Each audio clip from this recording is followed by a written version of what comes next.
ಇನ್ನು ಜೈಲಿನಲ್ಲಿ ವಿಚಾರಣಾಧೀನ ಕೈದಿಗಳಿಗೆ ರಾಜಾತಿಥ್ಯ ನೀಡ್ತಾ ಇರುವಂಥ ಒಂದು ಘಟನೆ ಈಗ ಬೆಳಕಿಗೆ ಬರ್ತಾ ಇದೆ. ಅದು ಬರ್ತಾ ಇರುವಂಥ ಸುದ್ದಿ ಗುಲ್ಬರ್ಗಾದಿಂದ ಕಲಬುರಗಿಯಲ್ಲಿ ನಡೀತಾ ಇರುವಂಥ ಘಟನೆ. ಕೇಂದ್ರ ಕಾರಾಗೃಹ ಕಲಬುರಗಿಯ ಒಳಗಡೆಯಿಂದ ನೀವು ದೃಶ್ಯವನ್ನು ನೋಡ್ತಾ ಇದ್ದೀರಾ. ಕಲಬುರಗಿ ಕೇಂದ್ರ ಕಾರಾಗೃಹದಲ್ಲಿರುವಂಥ ವಿಚಾರಣಾಧೀನ ಕೈದಿಗಳಿಗೆ ಈಗ ರಾಜಾತಿಥ್ಯ ಸಿಗ್ತಾ ಇದೆ. ಜೈಲಿನಲ್ಲಿರುವಂಥ ಕೈದಿಗಳಿಗೆ ಜೈಲಿನ ಹೆಬ್ಬಾಗಿಲಿನಿಂದಲೇ ನಿಷೇಧಿತ ವಸ್ತು ಸರಬರಾಜು ಆಗ್ತಾ ಇದೆ. ಅಷ್ಟೇ ಅಲ್ಲ, ಐಷಾರಾಮಿ ಐಟಮ್ಗಳು ಸಹ ಪೂರೈಕೆ ಆಗ್ತಾ ಇವೆ. ಈ ಕುರಿತಂತೆ ನಮ್ಮ TV9 ತಂಡ ಕಲಬುರಗಿ ಜೈಲಿ ಕರ್ಮಕಾಂಡವನ್ನು ಬಯಲು ಮಾಡ್ತಾ ಇದೆ. ಈ ಜೈಲಲ್ಲಿ ಯಾವ ರೀತಿ ಆಗ್ತಾ ಇದೆ, ಈ ಕಲಬುರಗಿಯ ಜೈಲಿನ ಒಳಗಡೆ ನಡೆಯುವಂಥ ಅಕ್ರಮಗಳ ಬಗ್ಗೆ ಸಂಪೂರ್ಣ ವಿವರವನ್ನು ನೀಡ್ತಾ ಇದೆ. ಭದ್ರತಾ ಸಿಬ್ಬಂದಿಯಿಂದಲೇ ಜೈಲಿನ ಹಗರಣ ಈಗ ಬಯಲಾಗ್ತಾ ಇದೆ. TV9 ಬಳಿ ಸಿಬ್ಬಂದಿ ಬರೆದ ಎಕ್ಸ್ಕ್ಲೂಸಿವ್ ಲೆಟರ್ ಕೂಡ ಈಗ ಲಭ್ಯವಾಗಿದೆ. TV9ನಲ್ಲಿ ಜೈಲಿನ ಅತಿ ದೊಡ್ಡ ಹಗರಣದ ಎಕ್ಸ್ಪೋಸ್ ಕೂಡ ನಡೀತಾ ಇದೆ.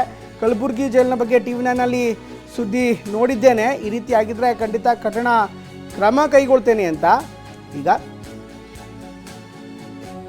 ಸಚಿವರು ಹೇಳ್ತಾ ಇದ್ದಾರೆ. TV9 ಮೇಲೆ ನನಗೆ ನಂಬಿಕೆ ಇದೆ, ಕಠಿಣ ಕ್ರಮಗಳನ್ನು ಕೈಗೊಳ್ತೀವಿ ಅಂತ ಸಚಿವ ಪ್ರಿಯಾಂಕ್ ಖರ್ಗೆ ಹೇಳಿಕೆಯನ್ನು ಕೊಟ್ಟಿದ್ದಾರೆ.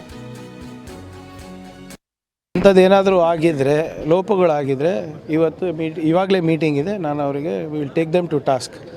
ಆದರೆ ಈಗಾಗಲೇ ನಮ್ಮ ಸರ್ಕಾರ ಬಂದ ಮೇಲೆ ಅವರಿಗೆ ಕೋಕಾ ಅಂಡರ್ ಹಾಕುವಂಥ ಎಲ್ಲ ವ್ಯವಸ್ಥೆಗಳನ್ನು ನಾವು ಮಾಡಿದ್ದೀವಿ.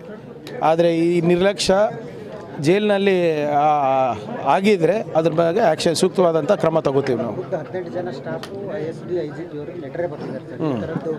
ಕರಪ್ಷನ್ ಆಗಿ ಒಳಗಡೆ ಬೇಕಾದೆಲ್ಲ ಸಪ್ಲೈ ಆಗ್ತಿದೆ ಅಂತ. ಇಲ್ಲ, ಅದ್ರ ನನಗೆ ಬಗ್ಗೆ ಹೆಚ್ಚು ಮಾಹಿತಿ ಇಲ್ಲ. ಬಟ್ ಹಂಗೆ ಏನಾದರೂ ಇದ್ದರೆ ಅದು 100% ಇವತ್ತು ಚರ್ಚೆ ಮಾಡಿ ಅವ್ರ ಮೇಲೆ ಖಂಡಿತವಾಗಿ ಕಠಿಣವಾದಂಥ ಕ್ರಮ ತಗೋತೀವಿ.